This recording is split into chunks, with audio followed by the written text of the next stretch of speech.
नरेंद्र मोदी तीसरी बार प्रधानमंत्री बन गए और इस बार जो है गठबंधन की सरकार में चंद्रबाबू नायडू 16 अपने एमपी के साथ जो है वो उनका समर्थन कर रहे हैं। वहीं नीतीश कुमार जो है अपने 12 एमपी के साथ नरेंद्र मोदी के समर्थन कर रहे हैं। दो बड़ी समर्थन जो है नीतीश कुमार और चंद्रबाबू नायडू का जो है वो नरेंद्र मोदी को मिला है। उसके बाद उनकी जो सरकार है वो आगे बढ़ी, मंत्रिमंडल का विस्तार हो गया, काम शुरू हो गया।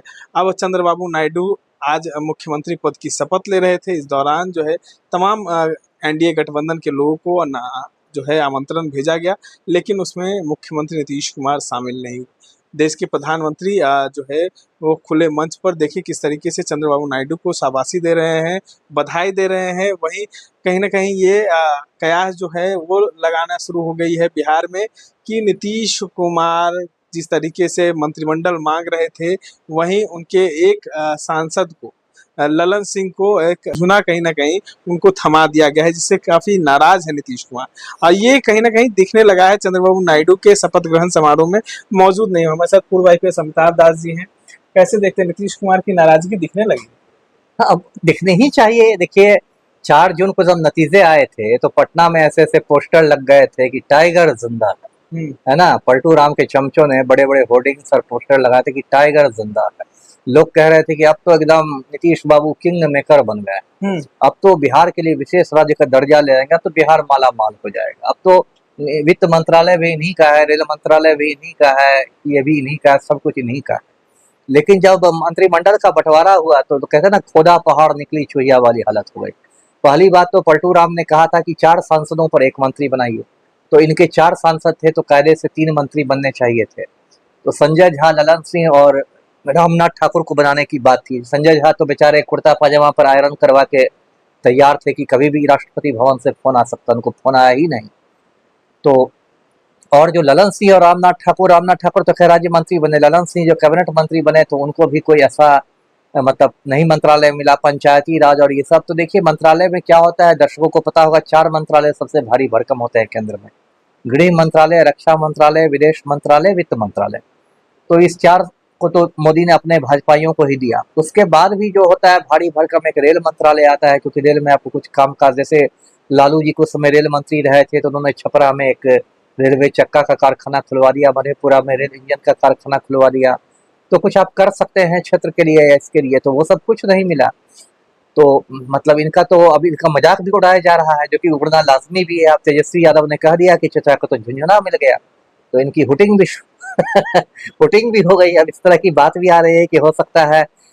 और देखिए अगर नायडू ने नहीं बुलाया है इनको अपने शपथ ग्रहण में, तो ये तो बात हजम नहीं होती है। आमंत्रण गया, आमंत्रण गया है, ये गए नहीं, खुद नहीं गए। अच्छा, अब ये तो बहुत सारी बातें इसमें हो सकती है। अब ये हो सकता है कि पलटू राम के दिल में क्या है ये तो ब्रह्मा भी नहीं जानता है, पेट में भी क्या है ये भी कोई नहीं जानता। तो मैं तो छोटा आदमी हूँ ना, हो सकता है पलटू राम की अंतरात्मा जागने लगी हो सकता है 2 रोज में जाग भी जाए। तो कि देखिए अभी क्या है इनके साथ, नीतीश कुमार के साथ, कि अब इनके साथ अगला टारगेट जो है वो विधानसभा चुनाव है। जो नियत समय तो उसका है नवंबर 2025 बिहार में, लेकिन बीच में चर्चा थी कि इसी साल वो अक्टूबर सब में करवा सकते हैं मध्यावधि चुनाव।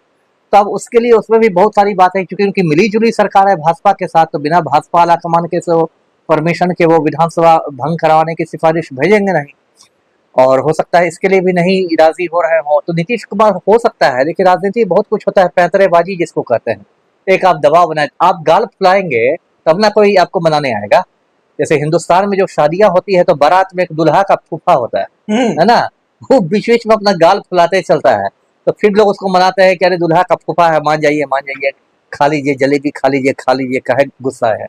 तो नीतीश कुमार भी जिस गठबंधन में रहे हैं, चाहे इंडिया में थे या एनडीए में है, तो थोड़ा दुल्हा का फूफा बन के रहते हैं, तो गाल फुलाए रहते हैं। अब हो सकता है ये नहीं आए, तो हो सकता है मोदी जी का इनको फोन आया कि क्यों नीतीश बाबू क्यों नहीं आए, हम लोग तो आपकी बाट जो होते रह गए। तो नीतीश बाबू भी कुछ ना नुकर करेंगे, फिर बीच में बोल देंगे कि जरा संजय झा को देख लीजिएगा, उनको वो एडजस्ट होते हैं कि नहीं उसमें अपना। बिहार के लोग काफी उम्मीद थी, देखिए नीतीश कुमार भी रेल मंत्री रहे हैं और चिराग पासवान के पिता रामविलास पासवान भी रेल मंत्री रहे हैं, तो ये लगाया जा रहा था कयास की चाहे चिराग पासवान को रेल मंत्रालय मिले या नीतीश कुमार को। जी सही कहा आपने, ऐसा सहयोग है। देखिए बिहार में मतलब बिहार को एक तरह से परंपरागत मतलब रेल मंत्रालय मिलता रहा है, ये भी एक सहयोग की ही बात है। जैसे बिहार के जो 3 बड़े नेता मतलब हुए, रामविलास पासवान, लालू और नीतीश, ये तीनों रेल मंत्री रहे। पहले जब हम लोग बच्चे थे उस समय भी जगजीवन राम रेल मंत्री हुआ करते थे बिहार से। जी। उसके भी पहले आप ललित नारायण मिश्र रेल मंत्री थे, बाद में उनकी हत्या हो गई समस्तीपुर में। उसके भी पहले राम सुभग सिंह रेल मंत्री थे। तो कुछ ऐसा है कि बिहार को रेल मिल जाता है, जो भी वजह हो।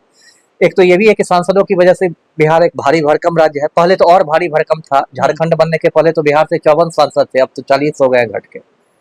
तो इस बार भी लग रहा था, सही कहा आपने, लग रहा था कि रेल मिल सकता है बिहार को, लेकिन अब नहीं मिला। तो अब पलटू राम थोड़ा दिखा रहे हैं। बीजेपी का एक बड़ा एजेंडा चलता है ऑपरेशन लोटस।